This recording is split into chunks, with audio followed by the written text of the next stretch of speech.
প্রত্যেক ধর্মে ঈশ্বর বা ভগবানের এক একটা রূপ আছে, এক একটা নাম আছে। কেউ সাকার, কেউ নিরাকার, কেউ কোনো দেবদেবীর, বেশিরভাগই তো যত ধর্ম আছে কোনো দেবদেবীকে নিজেদের ঈশ্বর হিসাবে বলে। আদতে প্রকৃত ভগবানকে বা সে পরম ব্রহ্মকে কেউই কখনো, হিন্দু ছাড়া অন্য কেউ কখনোই ভগবান ভাবে না।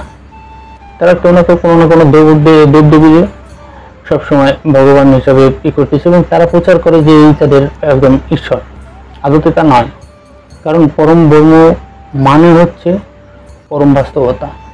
যেমন যদি বলা হয় যে এই যে ভগবানের এত নাম বা ঈশ্বরের এত নাম দিচ্ছে, গডের ফুল মিনিং কি?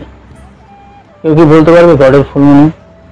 কোনো ফুল মিনিং নেই, ইচ্ছা মতো একটা শব্দ যার অর্থ এখন সবাই বলে ঈশ্বর। কিন্তু ভগবানের ফুল মিনিং আছে।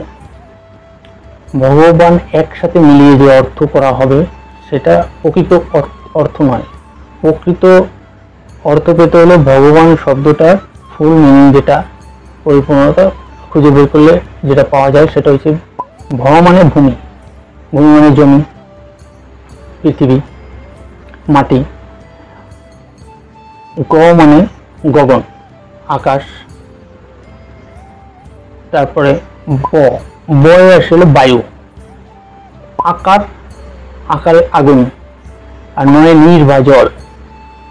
এই যে ভূমি, গগন, বায়ু, অগ্নি, নীর, এই পঞ্চভূতের মালিক বা এই পঞ্চভূত যার কন্ট্রোলে, তিনিই ভগবান, তিনি পরমেশ্বর। ভগবান শব্দের অর্থ আছে, ভগবান শব্দের ফুল মিনিং আছে, ভগবানের ডেফিনেশন আছে, সব কিছুই আছে। আর এর জন্য তিনি ভগবান। তো কোনো দেবতাকে ভগবান রূপে বলার আগে, মানে আমাদেরটাই শ্রেষ্ঠ, আমি শ্রেষ্ঠ বলার আগে এগুলো যদি জেনে বলেন তো ভালো হবে, এগুলো জেনে বলবেন। আর হিন্দু ধর্ম, সনাতন ধর্ম দীর্ঘজীবী হোক। সনাতন তো চিরস্থায়ী, সে অতীতেও ছিল, এখনো আছে। যত কষ্টই করুন না কেন ভবিষ্যতেও থাকবে, থাকতেই হবে, কারণ এটাই একমাত্র ধর্ম, এটাই সত্য ধর্ম।